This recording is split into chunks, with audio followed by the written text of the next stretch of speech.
sa pilit dito si Shizu. Ayan na si Kaso MP. nga lang, pag pinipilit minsan, Si medyo Keke. nakakapamilipit. Ay. Kaya kadat malalim. Delikado ata si Kekidot dito pero tatalo na Si na rin Jobs James. Ay, Yo, pero sa may madaling ko na Delikado! naman. Papasok si MP na King. Ando na naman. Sabihin na kapag nagkaroon ng extra assist or kills ay may ability siya na Yeah. magkaroon ng lesser ultimate. Kaya nga ngayon nandito tayo sa bot lane. Okay, papasok ata sila. Ibinato din si Escalera. May Abbot of the Guardian pero hindi niya mapipindot.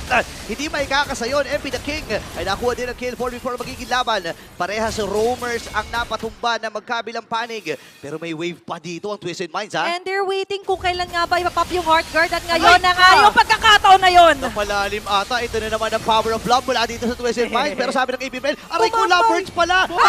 Pumosisyon yung AP Bren. Which is what we're talking about. Gusto nilang lumikod, conceal play. Okay, paplanuhin natin nila yung bandang likuran pero naiba to Ay! itong si Der. Si Der! Habang nagamit niya yung kanyang ultimate, habang outplayed, ay naku ng kill. Ngayon ito na ang pagkabati Oh, ng Twisted no! Mind. Pinagbubuhol-buhol na Oh, no. ang mga Jump beast. skirt! Tatlo ang tutumba, make it 4 si Chop Skirt ay mamamatay din. James Punks na lang ang natitira din. Diretso na nga ata ang Double. Twisted Mind dito. Meron sila mga minions na kasama yung James Punks. Kailangan niyang depensahan ito pero hindi sasapat ang kanyang effort. And AP Bren ay tutumba na sa mga kambay ng